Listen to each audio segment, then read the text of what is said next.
বেইজিংয়ের great হলে বৈঠক করেন মার্কিন পররাষ্ট্রমন্ত্রী অ্যান্টনি ব্লিংকেন ও চীনের প্রেসিডেন্ট শি জিনপিং।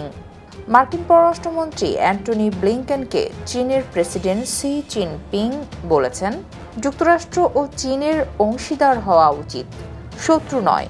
তবে তাদের সম্পর্কের বিষয়টি স্বাভাবিক করতে হলে অনেক বিষয় ঠিকঠাক করতে হবে।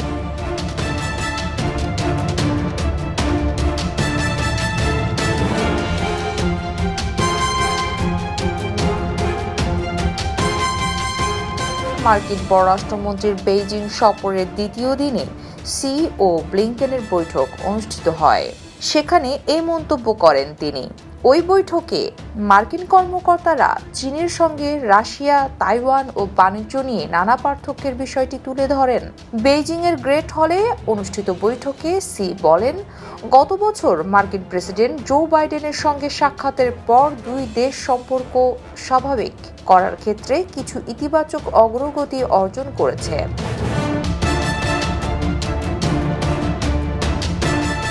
গত বছর মার্কিন প্রেসিডেন্ট জো বাইডেনের সঙ্গে সাক্ষাতের পর দুই দেশে সম্পর্ক স্বাভাবিক করার ক্ষেত্রে কিছু ইতিবাচক অগ্রগতি অর্জন করেছে। তিনি বলেন, প্রচেষ্টা আরও বাড়ানোর সুযোগ রয়েছে।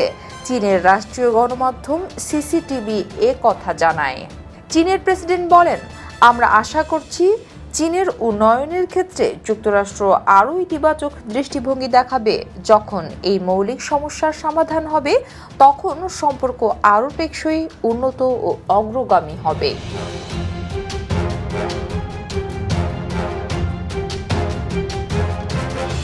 এর আগে চীনের পররাষ্ট্রমন্ত্রী ওয়াং হি মার্কিন পররাষ্ট্রমন্ত্রী ব্লিংকেনকে সতর্ক করে বলেন, যুক্তরাষ্ট্র কোনো বিষয়ে চাপ দিলে সম্পর্ক তলানির দিকে যাবে।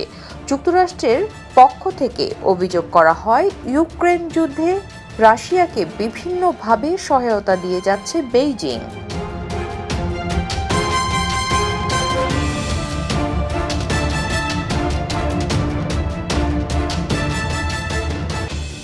ওয়াং হি আরও সতর্ক করে বলেন, তাইওয়ান নিয়ে যুক্তরাষ্ট্রের সীমা লঙ্ঘন করা উচিত হবে না।